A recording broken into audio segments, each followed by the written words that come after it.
बड़ी वफा से निभाई तुमने हमारी थोड़ी सी बेवफाई। कुछ नहीं बदला ना इन 12 सालों में। हाँ, क्या तुम मुझे माफ कर पाए शेखर?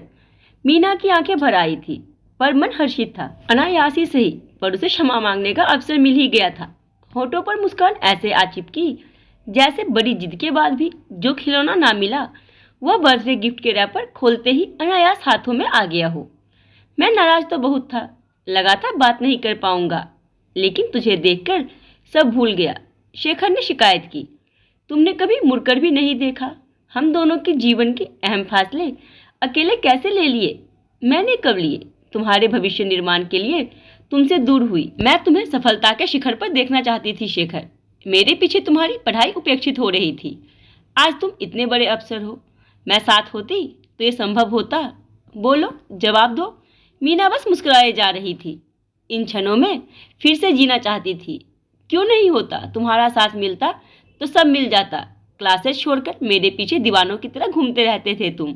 मैं तुम्हारी सफलता का कारण बनना चाहती थी, विफलता का नहीं। मीना ने गहरी सांस लेते हुए कहा, पता नहीं मुझे, पर क्या चाहा था यार। ऐसा कोई ताजमहल तो नहीं मांग लिया था। एक तू मिल जाती और आईएएस बन जाता, इतना ही ना। मैं जो चाहता हूँ मुझे कभी नहीं मिलता। तुम सुखी गृहस्थी जी रही हो, अच्छे पद पर हो। आखिर तुम्हारे पापा तुम्हें ऐसे ही देखना चाहते थे ना। मीना शेखर की आंखों में देखने लगी, जिन आंखों में अपनी प्रतिबिंब देख शर्मा जाती थी, जिन लबों के मुस्कान पर बारी जाती थी, वे सभी क्यों सूने पड़े थे। सालों बाद दोनों यूं मिलेंगे, सोचा ना था। मीना मायके से लौट रही थी और शेखर माता पिता से मिलने जा रहा था। बड़ी मुश्किल से एक दूसरे को भुलाकर अपनी जिंदगियों में आगे बढ़ रहे थे कि नियति ने उन्हें फिर से मिला दिया। कहते हैं ना, बिना ऊपर वाले की मर्जी के पत्ता भी नहीं खड़कता। आज उनकी ही हरी झंडी रही होगी। बरसों बाद दोनों का अचानक एयरपोर्ट पर आमना सामना हो गया। फिर तो बातों में ऐसे लगे कि फ्लाइट मिस हो गई। कुछ खाएगी? हम chilli chicken in garlic sauce. इस डिश का नाम सुनते ही शेखर के होठों पर मुस्कान आ गई। ये देखकर मीना को थोड़ी तसल्ली हुई। प्यार के कुछ निशान अब भी बाकी थे। उनकी फेवरेट डिश थी ये, जो हर संडे खाया करते थे। एयरपोर्ट पर मेनलैंड चाइना में साथ बैठकर खाने लगे। तू अब भी वैसी ही प्यारी सी दिखती है। ये तुम्हारा प्यार है शेखर। जब तक तुम्हारा प्यार मुझ में रहेगा मैं प्यारी ही रहूंगी। इस बार मन भावुक था, आंखें छलक गई। कब तक जज्बात काबू में रहते? कभी इन आंखों में एक होने के सपने देखे थे। शेखर ने उन्हीं सूखी आंखों से उसकी ओर देखा, जैसे इस मीना को वो जानता ही ना हो। उसके चेहरे में आए बदलावों को देख मीना सहम गई। सब ठीक है तेरे साथ? अभी कुछ पलों का साथ है, जो कुछ घंटों के बाद ना होगा। इतना ही चाहती थी तो तब कहाँ थी जब मुझे तेरी जरूरत थी? मैंने आईएएस मेंस निकाल लिया था। तू मिलेगी या नहीं, इन्हीं तनाव में जाने कितनी रातें आंखों में कटी। कितना स्ट्रेस में था जब इंटरव्यू देने गया था। ऊपर से सबकी बातें कहते थे तुमने मुझे बर्बाद कर दिया है। उसके सवाल सीधे दिल को चीरते थे।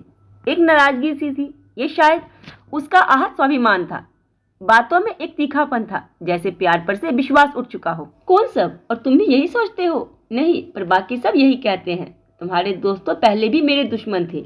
तुम क्या सोचते हो मेरे लिए? वो मायने रखता है? तुम्हारी कोई मजबूरी रही होगी। मैंने तुम्हें कभी गलत नहीं समझा। इसी बात का तो दुख है मेरी पत्नी को।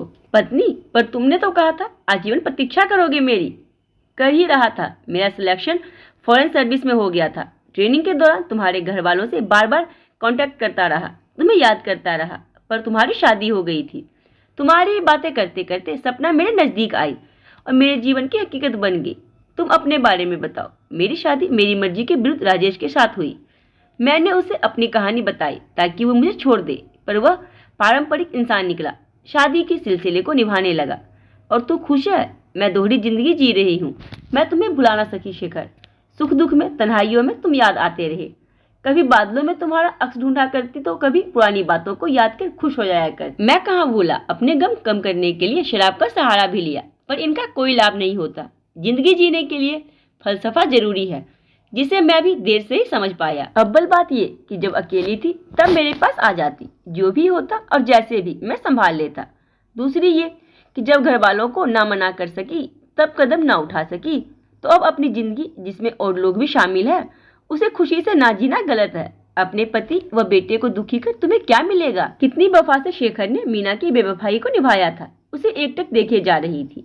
हमेशा उसके लिए स्नेह के भाव रखने वाला शेखर पहली बार उसे प्रश्नों के कटघरे में रख रहा था। क्या सचमुच उसने किसी के प्रति इतना अन्याय किया है जितना उसे इल्जाम मिल रहा है? क्या उसकी कोशिशों में कमी थी? उसने तो आखिरी तक शादी के लिए हाँ नहीं कही थी। क्या उसे भागकर उसके पास जाना चाहिए था? पर वह भागना नहीं चाहती थी। उसे शेखर और अपना परिवार सब एक साथ चाहिए था, वह भी सम्मान के साथ। तुम नहीं समझोगे एक स्त्री का दिल। प्यार होता है तो होता है और नहीं होता तो नहीं होता है। इसके लिए खूबसूरती, महानता या आदर्शों के पैमाने नहीं होते।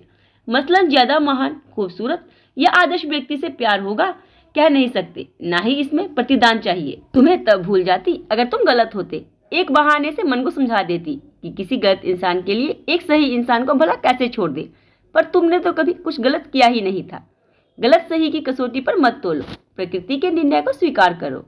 एहसान उतारती हुई नहीं बल्कि खुश होकर जियो। जो हो गया वही होना था। कोशिशों में हमने कोई कमी नहीं की थी। खुश रहा करो।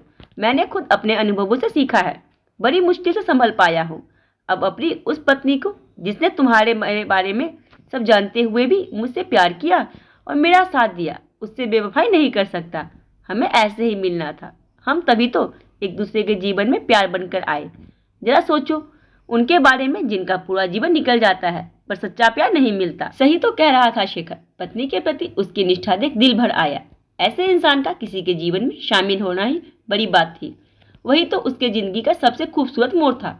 वहीं से उसका सब कुछ बदल गया था। बचपना छूट गया था, समझदारी हो गई थी। शेखर न आता तो क्या वह बदलती? नहीं ना। इसका मतलब उन्हें ऐसे ही मिलना था, एक दूसरे को संभालने के लिए। ये सब सोचकर अब आंसू थम गए थे। चल अब टिकट देखते हैं, घर भी तो पहुंचना है। शेखर की आवाज ने उसे फिर से झकझोर दिया। घर तो पहुंचना ही होगा। टिकट लेकर दोनों ने एक बार फिर एक दूसरे की आंखों में देखा। बस 1 मिनट ही अपनी प्रतिबिंब देख पाई। फिर एक चिंतित पति व व्याकुल पिता दिखा। उसे भी राजेश और अमन की याद आई। दोनों की जिंदगियां अलग मोड़ ले चुकी थी। खुश थे या नहीं ये कहना वाकई मुश्किल था, पर दोनों ही जिम्मेदार व्यक्ति अपनी अपनी मंजिल यानी गेट की ओर चल पड़े।